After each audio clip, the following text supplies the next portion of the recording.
حضور احمد مصطفیٰ محمد مصطفیٰ صلی اللہ تعالیٰ علیہ وسلم کی بارگاہ بے قصبانہ میں بآواز بلند عطیہ درود و سلام پیش کرے پڑے بآواز بلند اللہم صلی علی سیدنا مولانا محمد معدن الجود والکرم بارک وسلم صلو علیہ صلاۃ و سلام علیک یا رسول اللہ صلی اللہ تعالیٰ علیہ وسلم۔ فرمائش کے مطابق میری جو زبان ہے یعنی ہماری اور اپنی زبان اردو کے اندر ہی میں بیان کروں گا، اور آپ خوشی کا دن ہے، شادی کا موقع ہے۔ اللہ تبارک و تعالیٰ سے دعا ہے جس کی بھی شادی ہے اللہ تبارک و تعالیٰ اس کے گھر کو خانہ آباد کرے۔ دوسری خوش نصیبی کی بات یہ ہے کہ آپ نے اللہ کے ایک مقرب بندے کو مدعو کیا ہے جن سے میری مراد سید قاسم صاحب باپو ہے، جو میرے بعد ان کا بھی خطاب آپ کو سننا ہے۔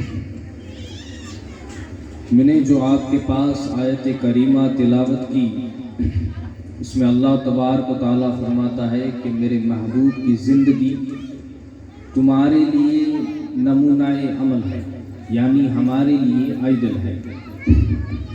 آج اگر دنیا کا معاشرہ کیا جائے، دنیا کو اگر دیکھا جائے تو دنیا میں مسلمان در در کی ٹھوکریں کھا رہا ہے۔ دنیا میں مسلمانوں کو چاروں اور سے گھیرا جا رہا ہے، مسلمانوں کے چاروں طرف سے دشمن گھیرے ہوئے ہیں، یعنی مسلمان کا کوئی پرسان حال نہیں ہے۔ وجہ کیا ہے کہ مسلمان جو سیاست کے عملدار تھے اور آج غلامی کی انتہا پر آ گئے ہیں، تو وجہ صرف ایک ہے کہ مسلمان جب سیاست کے حکمران تھے اس کی وجہ یہ تھی کہ ان کے دل میں عشق مصطفیٰ تھا۔ یعنی بات صرف اتنی ہے کہ عشق مصطفیٰ ایک ایسی چیز ہے جو مسلمان کو ہر وقت ہر لمحہ کامیاب اور کامران بنا سکتی ہے، اور صحابہ کرام کو اس کا اعتبار تھا۔ صحابہ کرام اس کی بات ہر وقت عقل میں رکھتے تھے، کیونکہ صحابہ کرام کی زندگی کو اگر دیکھا جائے تو صحابہ کرام کے اندر جو جذبہ تھا وہ کہاں سے آیا، ان کی جو طاقت وہ کہاں سے آئی، جو بغیر جسم پہ کپڑے اوڑے بغیر میدان کے میدے فتح کر دیتے تھے، وہ جذبہ صحابہ کے اندر کہاں سے آیا، اور صحابہ جہاں جاتے تھے وہاں اسلام کا جھنڈا لہرتا نظر آتا تھا۔ وہ سب جذبات کہاں سے آئے؟ تو ان کا اقرار انہوں نے کیا کیونکہ دل میں عشق مصطفیٰ کا چراغ اجاگر ہے۔ اور حضور صلی اللہ تعالیٰ علیہ وسلم کا عشق اور محبت کوئی عام چیز نہیں ہے۔ اس کی بات میں آگے آپ کو سمجھاتا ہوں۔ ایک مرتبہ کا حدیث کا ایک مفہوم یاد آ گیا کہ حضرت عمر بن خطاب رضی اللہ تعالیٰ عنہ ایک سفر پہ جا رہے تھے، آپ کے ساتھ آپ کا وزیر تھا، امیر المومنین اس دور کے حضرت عمر بن خطاب سفر پہ جا رہے تھے۔ راستے میں تہامہ کی ایک وادی آئی، حضرت عمر تہامہ کی وادی کو دیکھ کر رک گئے اور دیکھ کر آنکھوں میں آنسو آ گئے۔ اس وزیر نے پوچھا، حضور امیر المومنین آپ کی آنکھ میں آنسو؟ فاروق اعظم کہنے لگے، ارے یاد نہیں ہے تجھے، یہ تہامہ کی جو چراگاہ ہے اس چراگاہ کو دیکھ کر مجھے اپنے بچپن کا ایک واقعہ یاد آ گیا۔ جب میں چھوٹا تھا تو اس عمر میں میرا باپ خطاب مجھے اونٹ چرانے کے لیے اس چراگاہ میں بھیجا کرتا تھا، اور وہ بار بار مجھے دیکھنے آتا تھا کہ عمر صحیح سے اونٹ چرا پا رہا ہے یا نہیں چرا رہا۔ جب میرا باپ دیکھنے آتا تو ایک وقت ایسا آیا کہ میں اونٹوں کو چرا رہا تھا اور میرا باپ خطاب آ گیا اور اس نے دیکھا کہ میں اونٹوں کے پاس میں بیٹھا ہوا ہوں۔ مجھے پاس میں دیکھ کر اس نے کہا کہ عمر ایک تمام اونٹوں کو ایک لکیر میں کھڑا کر کے دکھاؤ، یعنی سب اونٹوں کو ایک لائن میں کھڑا ہو کر دکھاؤ۔ تب میں نے کوشش کی کہ ایک اونٹ کی موال پکڑ کے میں ایک اونٹ کو لے آیا۔ جب ایک اونٹ کو کھڑا کیا دوسرے اونٹ کو پکڑنے گیا، جب دوسرا لینے جاتا تو یہ پہلا بھاگ جاتا، اور جب پہلے کو لاتا تو یہ دوسرا بھاگ جاتا، دوسرے کو کھڑا کرتا تو پہلا بھاگ جاتا۔ آنسو اس بات پہ آ رہے ہیں کہ جب عمر عشق مصطفیٰ دل میں پیدا نہیں ہوا تھا تب عمر 2 اونٹوں کو ایک لکیر میں کھڑا نہیں کر سکتا تھا. عشق مصطفیٰ دل میں اجاگر کیا ہو گیا ہے, آج عمر نے 3 بر اعظم کو ایک قطار میں کھڑا کر دیا ہے. عشق مصطفیٰ ایک ایسی چیز ہے کہ جس کی وجہ سے صحابہ کرام کو ہر وقت احساس رہا کہ اس کے مصطفیٰ کیا چیز ہے. اور اللہ تبارک و تعالیٰ نے ایک بات یہاں پہ نوٹ کرنے کی ہے کہ اللہ تبارک و تعالیٰ نے 18,000 مخلوقات کو پیدا کیا. یعنی زمین بھی ایک مخلوق ہے, ہوا بھی ایک مخلوق ہے, جانور بھی ایک مخلوق ہے, جنت بھی ایک مخلوق ہے, جہنم بھی ایک مخلوق ہے. یعنی ہر ایک مخلوق کی مقصد ہے. یعنی مقصد پہ گفتگو نہیں کہیں گے, نہیں تو وقت بہت گزر جائے گا. اور عشق مصطفیٰ ایسا موضوع ہے جس میں الفاظ کم پڑتے ہیں, الفاظ بہت زیادہ ہو جاتے ہیں, راتیں کم پڑتی ہیں. یعنی ہر مخلوق کو رب تبارک و تعالیٰ نے پیدا کیا کسی نہ کسی مقصد کے لیے. یعنی سب کا کوئی نہ کوئی مقصد ہے. ان تمام مخلوق میں اللہ تبارک و تعالیٰ نے انسان کو اشرف المخلوقات پیدا کیا. یعنی تمام مخلوق میں انسان جو ہے وہ تمام مخلوق سے اشرف اور اعلیٰ, یعنی اشرف المخلوقات جو ہے وہ انسان ہے. تو جب اللہ تبارک و تعالیٰ نے انسان کو پیدا کیا تو انسان کا بھی کچھ مقصد ہوگا, انسان کو پیدا کرنے کا بھی مقصد ہوگا. اب کہیں اور جانے کی ضرورت نہیں ہے. انسان کے نام میں, انسان جو نام ہے اس کے نام میں ہی مطلب پتہ چلتا ہے. یعنی انسان بنا ہے انس, انسان بنا انس سے, اور انس کا مطلب ہے محبت کرنا. یعنی انسان بنایا گیا محبت کرنے کے لیے. اور جو انسان محبت کرے وہ انسان تو ہو سکتا ہے, اور جس انسان کے اندر محبت کا مادہ نہ ہو تو وہ ایک مٹی کا پتلا تو کہا جا سکتا ہے, مٹی کا ایک پودا تو ہو سکتا ہے, مگر وہ انسان نہیں ہو سکتا. تو انسان کو رب نے پیدا کیا محبت کرنے کے لیے, اور محبت کرنے کے لیے یعنی رب نے پیدا کیا تو ایک ایسی چیز تھی جس سے محبت کی جائے, جس کو آج ہم دل کہتے ہیں.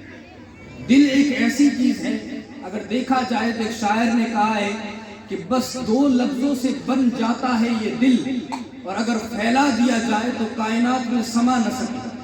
ایک دل دیا تو دل دیا تو کسی نہ کسی سے تو محبت کرے گا. مثال کے طور پہ آپ کو سمجھانے کے لیے کہ اللہ تبارک و تعالیٰ نے انسان کو آنکھ دی, اور آنکھ کا کام کیا ہے, دیکھنا. اور اگر انسان, رب نے آنکھ دی ہے کہ آنکھ سے جائز منظر دیکھے, اور اگر انسان آنکھ سے جائز منظر نہیں دیکھے گا تو وہ آنکھ ظاہر سی بات ہے ناجائز منظر دیکھے گی. مثال کے طور پر اگر اسی آنکھ سے ماں کا چہرہ دیکھ لیا تو ایک مقبول حج کا ثواب, اگر قرآن کے صفحات دیکھ لیے ایک عبادت کا ثواب, اگر بیت اللہ دیکھ لیا تو ایک عبادت کا ثواب اور نیکیوں کی برسات. یعنی آنکھ کے جو منظر ہے وہ جائز منظر دیکھے گی تو یہ آنکھ کی پیدائش کا وجود ہے. اور اگر اسی آنکھ سے اگر زنا کا منظر دیکھا تو جہنم کا ایندھن بن جائے گا, کیونکہ آنکھوں کا زانی ہو کر جہنم کا ایندھن بن جائے گا. یعنی وجہ یہ ہے کہ ہر چیز کے لیے کوئی نہ کوئی مقصد ہے. مثال کے طور پہ اللہ نے کان دیے, انسان کو کان عطا کیے. اب کان کا مطلب کیا ہے کہ سننا, اور اگر اسی کان سے قرآن کی تلاوت سنے گا تو ثواب, اگر نعت پاک سنے گا تو ثواب, اگر کسی بزرگ کی نصیحت سنے گا تو ثواب. مگر اسی کان سے اگر میوزک یا گانے یا غزلیں سنے گا تو اسی کان کو عذاب. آقا کریم فرماتے ہیں اگر کسی کان نے میوزک سنا تو جہنم میں سیسا پگھلا کر اس کے کان میں ڈالا جائے گا. جہنم میں سیسا پگھلا, اگر دنیا میں کوئی تیل گرم کر کے اگر ہمارے کان میں ڈال دے تو اس کو ہم برداشت نہیں کر سکیں گے, مگر جہنم کی آگ ہے اور جہنم کا سیسا پگھلا کر ڈالا جائے گا. تو اب بات آپ کو سمجھ میں آ گئی ہوگی کوئی چیز کا ہر ایک چیز کا مقصد ہوتے ہیں. یعنی کان کا مقصد یہ ہے کہ وہ جائز چیزیں سنے, اور اگر جائز چیزیں نہیں سناؤ گے تو ناجائز چیزیں سنے گا. تو مثال کے طور پہ رب نے جو دل دیا, اس دل کو دیا جائز محبت کے لیے, اور اگر دل کو تم جائز محبت نہیں دو گے تو وہ ناجائز محبت کے اندر چلا جائے گا. مثال کے طور پہ جب حکومت یعنی اللہ تبارک و تعالیٰ کی حکمت بالغہ کے اندر یہ بات تھی کہ اس کو دل دیا ہے, تو ظاہر سی بات ہے کسی نہ کسی سے محبت کرے گا, کسی نہ کسی سے دل لگائے گا, کسی نہ کسی سے عشق کے اندر آنسو بہائے گا. تو رب نے جب دل دیا, دل دینے سے پہلے دل والے کو پیدا کیا. یعنی دل پیدا کرنے سے پہلے رب نے محبوب کو پیدا کیا. اور وہ کیسے محبوب ہے, اس کرنے کے لیے چاہیے کیا؟ حضور کے اندر ہر ایک خوبی, علم کی خوبی حضور کے پاس, حکمت کی خوبی حضور کے پاس, مجاہد کی خوبی حضور کے پاس, سیاست کی خوبی حضور کے پاس. یعنی تمام ہر ایک خوبصورت عیب دار ہو سکتا ہے, مگر حسن مصطفیٰ ایسی چیز ہے جس میں کوئی عیب نہیں. یعنی حضور کے حسن میں کوئی عیب نہیں ہے. چاند حسن دار ہے مگر چاند کے اندر عیب ہے. سورج کا حسن یہ ہے کہ سورج حسن والا ہے, مگر اس کا عیب یہ ہے کہ اس کی تمازت سے لوگ کانپ جاتے ہیں. سما جب جلتی ہے تو پروانہ آ کے اس کے اندر جان نثار کر دیتا ہے, اپنی جان قربان کر دیتا ہے. سما جب جلتی ہے تو پروانہ جان نثار کرتا ہے, مگر سما کا یہ عیب ہے کہ جب اس سے دھوئیں نکلتے ہیں تو وہ خوبصورت سی سما بھی دھوئیں دار ہو جاتی ہے. پھول اتنا خوبصورت ہے, دیکھ کر لوگوں کا دل چاہتا ہوگا کہ اسے اٹھا لوں, مگر جیسے ہی اپنا ہاتھ بڑھائے گا تو اس پھول کی ڈنٹھن میں جو کانٹے ہیں وہ کانٹے اس کے ہاتھوں میں چبھیں گے. پھول کی طرف دل مائل ہوگا, جو کانٹے اس کے ہاتھ میں چبھیں گے اسے بے چین کر دیں گے اور واپس چلا جائے گا. مگر حسن مصطفیٰ ایک ایسا حسن ہے, وہ ایسی سما ہے جس میں کوئی دھواں نہیں ہے, ایک ایسے پھول ہے جس میں کوئی کانٹا نہیں ہے. امام اہل سنت فرماتے ہیں وہ کمال حسن حضور ہے کہ گمان نقص جہاں نہیں, یہی پھول خار سے دور ہے, یہی شمع ہے کہ دھواں نہیں. حضور کی ذات ایک ایسا حسن عطا کیا ہے اللہ تبارک و تعالیٰ نے. اور اگر کسی نوجوان, آج ہمارے نوجوانوں کا حال دیکھیے, آج ہمارے نوجوان زنا کے منظر دیکھ رہے ہیں, خود زنا کر رہے ہیں. ہر ایک ایسے گناہ ہیں جو آج ہماری قوم کے اندر پائے جاتے ہیں. آج جوئے کھیلے جا رہے ہیں, شراب عام ہو رہی ہے. کیوں؟ کیونکہ اگر دل میں حسن مصطفیٰ ہو تو یہ ناجائز محبت نہیں. آج ہم گناہ کی طرف زیادہ مائل ہو رہے ہیں کیونکہ گناہ کی محبت ہمارے دل میں بس گئی ہے. آج گناہ ہم کیوں نہیں چھوڑ سکتے؟ کیونکہ اس کی محبت ہمارے دل میں ہے. اور اگر گناہ چھوڑنا ہے تو دل میں جائز محبت کو ڈالنا ہوگا, اور وہ جائز محبت حضور کا عشق ہے. حضور کا عشق. ایک حدیث کا مفہوم یاد آ گیا کہ حضور کے عشق کے آنے کے بعد دل میں کوئی محبت نہیں سما سکتی. یعنی اگر کسی کے دل میں عشق آ جائے, حضور کا عشق آ جائے, اس کے بعد دنیا کی کوئی محبت اس کے دل میں نہیں آ سکتی. مکے کا ایک بات ہے کہ مکے کے اندر ایک نوجوان رہتا تھا جس کا نام فضالہ تھا. فضالہ بہت ہی بڑا بہادر اور نوجوان ینگ شخص تھا. اس کی عادت تھی جب مکی میں بیت اللہ کی طرف سے حرم کی طرف جاتا تو حرم کے رستے سے ایک لڑکی تھی, ایک لڑکی رہتی تھی اس رستے پہ. تو فضالہ جب طواف کے لیے جاتا تو اس لڑکی سے ہنسی مذاق کرتا. یعنی بہادر بھی تھا اور مذاقیہ بھی تھا, یعنی ہنسی مذاق کی اس کی عادت تھی. تو فضالہ کی عادت تھی جب طواف کے لیے جاتا تو لڑکی سے ہنسی مذاق کرنے کے بعد کعبے کا طواف کرتا, اور طواف کرنے کے آنے کے بعد بھی واپس اس سے ہنسی مذاق کرتا. یہ فضالہ کی عادت تھی. ایک مرتبہ ایسا ہوا کہ فضالہ طواف کرنے کے لیے جانا تھا. راستے میں وہ لڑکی ملی, اس سے ہنسی مذاق ہوا. بات چیت ہونے کے بعد جب فضالہ کعبے کی طرف گیا, کیا دیکھتا ہے کہ کعبے کا طواف حسن والوں کے سردار, حسن والوں کے سردار حضور سید الانبیاء محمد مصطفیٰ طواف کر رہے ہیں۔ فضالہ کی آنکھیں دنگ رہ گئی، فضالہ کی آنکھیں یہ دیکھ کر دنگ رہ گئی کہ کعبہ ان کا طواف کر رہا ہے یا یہ کعبے کا طواف کر رہا ہے۔ فضالہ کی حیرت اور بڑھ گئی اور دل میں ایک نیت بدلی کہ آج حضور محمد مصطفیٰ طواف کر رہے ہیں اور مکے کے کفاروں نے یہ انعام رکھا ہے کہ اگر معاذ اللہ کوئی ان کو قتل کر دے گا تو اس کو اتنا بڑا انعام ملا جائے۔ فضالہ نے سوچا کہ میرے کمر میں خنجر پڑا ہے، آج ان کے پاس جا کر ان کے سینے میں خنجر ڈال دیتا ہوں تو مجھے انعام و اکرام سے نوازا جائے گا۔ فضالہ نے یہ نیت لے کر جب حضور کے پاس گیا، حضور کے جب پاس حاضر ہوا تو حضور کی نگاہ فوراً فضالہ کی طرف گئی، جس کے بارے میں امام اہل سنت فرماتے ہیں اٹھ گئی جس طرف دم میں دم آ گیا۔ اس نگاہ عنایت پہ لاکھوں سلام، وہ نگاہیں اٹھ گئی، فضالہ حیرت سے دنگ رہ گیا۔ آقا نے فرمایا فضالہ کس نیت سے آیا ہے؟ فضالہ عرض کرنے لگا حضور بس کچھ نہیں ایسے آ گیا ہوں۔ حضور کہنے لگے اے فضالہ دل میں یہ ارادہ نہیں تھا، کمر میں خنجر پڑی ہے اور آج بانی اسلام طواف کر رہے ہیں، دھوکے سے جا کر سینے میں خنجر ڈال دوں گا، کیا یہ نیت تیری نہیں تھی؟ فضالہ ڈر گیا اور کہنے لگا خدا کی قسم جو دل کے تہخانوں کا راز جانتا ہو وہ کبھی جھوٹا نہیں ہو سکتا، اور عرض کہنے لگا اے رسول اللہ مجھے کلمہ پڑھا کر مسلمان کر دیجئے۔ حضور نے کلمہ پڑھایا، مسلمان ہو گیا۔ اس کے بعد ایک ریکویسٹ کی، عرض کرنے لگا یا رسول اللہ ایک عرض ہے، آپ کے ساتھ بھی مجھے ایک طواف کرنا ہے، ایک موقع آپ کے ساتھ بھی طواف کروں گا۔ حضور نے کہا ٹھیک ہے اب طواف کرو۔ اب حضور اور فضالہ دونوں ساتھ میں طواف کر رہے ہیں، جو میں اپنے لفظوں میں یوں بیان کرتا ہوں، یعنی اس طرف کعبہ ہے، یہاں پہ حضور ہے اور اس کے پاس میں فضالہ ہے۔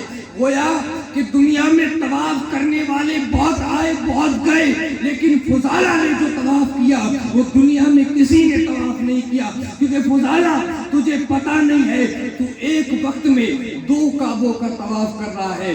گویا ایک کعبۃ اللہ ہے اور دوسرا جو ہے وہ کعبے کا کعبہ ہے، یعنی فضالہ ایک وقت میں دو کعبوں کا طواف۔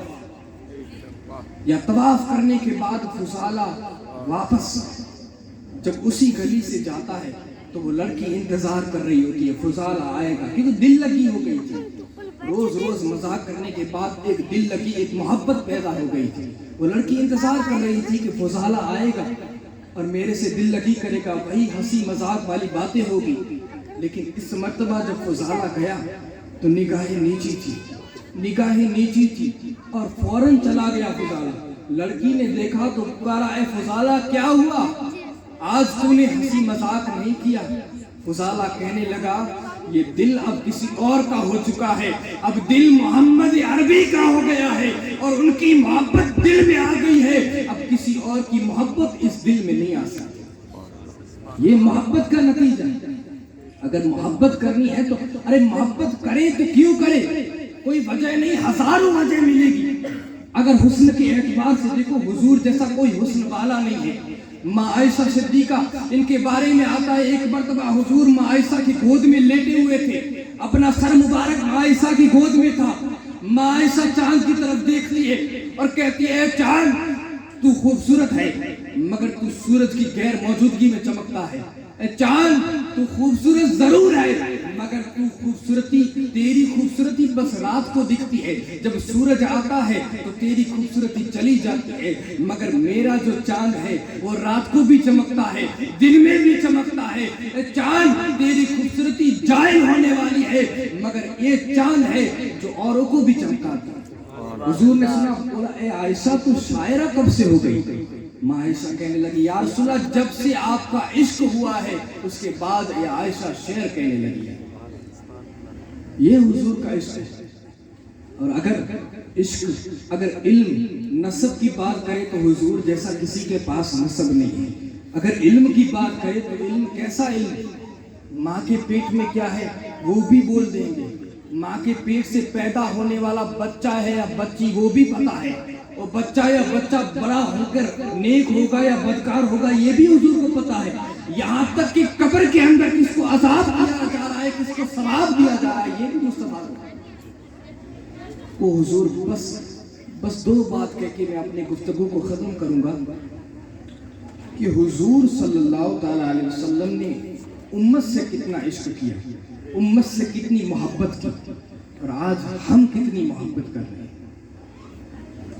حضور کی بات کریں تو حضور صلی اللہ تعالیٰ علیہ وسلم نے جو باتیں تبلیغ انبیاء میں نہیں ہوتی, جو انبیاء کا فرض نہیں ہوتا کہ یہ بھی امت کو سکھائے. یعنی مثال کے طور پہ حضور نے فرمایا کہ جب تم بستر کے اوپر سونے جاؤ تو اپنا بستر صاف کر دیا کرو. یہ بات انبیاء کی تبلیغ میں داخل نہیں ہے, مگر حضور نے کیوں بتائی؟ حضور نے اس لیے بتائی کہ اگر تم بستر پہ سونے جاؤ گے, اگر تمہارے بستر پہ کوئی پتھر یا کوئی کنکر پڑا ہوگا اور تم سو گے, تمہاری پیٹھ کے اندر چبھے گا اور تمہاری جو تکلیف ہوگی وہ مجھ سے نہیں دیکھی جائے گی. کتنی محبت, کتنی محبت, اتنی محبت کسی انبیاء نے اپنی امتی سے نہیں کی جتنی حضور نے. 100 ماہ کے برابر, 100 ماہ سے بھی زیادہ حضور نے محبت کیے. ایک مرتبہ کا واقعہ حضرت جبرائیل بارگاہ رسالت میں آتے ہیں, عرض کرتے ہیں یا رسول اللہ, کیونکہ جبرائیل کا معمول تھا جب بھی آتے سلام کرتے, سلام کے بعد مسکراتے, کیونکہ حضور کے پاس حاضر ہوئے مسکراتے. لیکن اس بار کا واقعہ کچھ الگ تھا. حضرت جبرائیل آئے, آنکھیں نیچی ہیں, چہرہ مایوس ہے. سلام کرنے کے بعد جبرائیل بیٹھ کے حضور نے کہا جبرائیل کیا بات ہے مایوس ہو؟ جبرائیل کہنے لگے یا رسول اللہ, جب میں آپ سے ملنے آ رہا تھا اللہ تبارک و تعالیٰ کا فرمان ہوا جبرائیل ذرا جہنم کا مظاہرہ کر کے جانا. میں جہنم کو دیکھ کے آ رہا ہوں, جہنم کو میں دیکھ کے آ رہا ہوں. حضور نے فرمایا جبرائیل جہنم میں کیا تھا؟ جبرائیل نے کہا یا رسول اللہ میں نے جہنم میں موسیٰ علیہ السلام کی قوم کو دیکھا, عیسیٰ علیہ السلام کی قوم کو میں نے جہنم میں دیکھا, نوح علیہ السلام کی قوم کو جہنم میں دیکھا, لوط علیہ السلام کی قوم کو جہنم میں دیکھا. حضور کی بے قراری اور بڑھتی گئی. کہنے لگی جبرائیل کیا تو نے میری امت کو بھی جہنم میں دیکھا؟ کیا تو نے میری امت کو بھی جہنم میں دیکھا؟ جبرائیل خاموش ہو گئے, کیونکہ جبرائیل کو پتا تھا کہ حضور پاک کو طائف کی وادی میں پتھر کھانا برداشت ہے, مکے کی گلیوں میں کانٹوں پر چلنا برداشت ہے, لیکن اگر امت کو جہنم میں دیکھ لیا یہ مصطفیٰ سے گوارا نہیں ہوگا. حضور سے جب ضد کرنے لگی, کیونکہ حضور کتنی محبت کرتے ہیں پتہ ہے ہم سے, حضور کی محبت کیا ہے. جب پیدا ہوئے تو زبان پہ یہی جاری تھا رب حبلی امتی, رب حبلی امتی. پوری زندگی یہی زبان پہ جاری رہا. جب وصال کا وقت آیا, غسل دیا گیا, حضرت علی جب غسل دینے کے بعد جب حضور کو اٹھا کے دفنانے جا رہے تھے تو آپ کے لبہائے مبارک ہل رہے تھے. حضرت علی سوچنے لگے آخری بار آخری مرتبہ حضور کے لب ہل رہے ہیں, کون سی صدائیں نکل رہی ہے. جب حضرت علی نے کان لگایا تو یہی صدا جاری تھی رب حبلی امتی. اور آج بھی قبر انور کے اندر حضور یہی صدائیں جاری کر رہے ہیں رب حبلی امتی, رب حبلی امتی, یہی دعا کر رہے ہیں, اور دن قیامت تک یہی کرتے رہیں گے, اور میدان محشر میں بھی یہی دعا کریں گے رب حبلی امتی, رب حبلی امتی. کیونکہ عرض یہ کر رہا تھا کہ جب جبرائیل دوسری قوموں کا ذکر کر رہے تھے کہ فلاں قوم کو, فلاں قوم کو, فلاں نبی قوم کو میں نے جہنم میں دیکھا, تو حضور نے کہا جبرائیل, کیونکہ بے قراری بڑھتی ہے, مثال سے سمجھاتا ہوں, اللہ نہ کرے 1000 بار نہ کرے, اگر تمہارے گاؤں میں کسی کی شادی ہو, مثال کے لیے سمجھاتا ہوں, اللہ کبھی ایسا نہ کرے, اگر تمہارے گاؤں میں کسی کی شادی ہو اور دلہے کی جو گاڑی ہو, دلہے کی گاڑی ایک بہترین گاڑی ہوتی ہے, دلہے کی گاڑی میں اس علاقے کے نوجوان, خوبصورت اور مضبوط نوجوان جو دلہے کے ساتھ گاڑی میں سوار ہو, اور پوری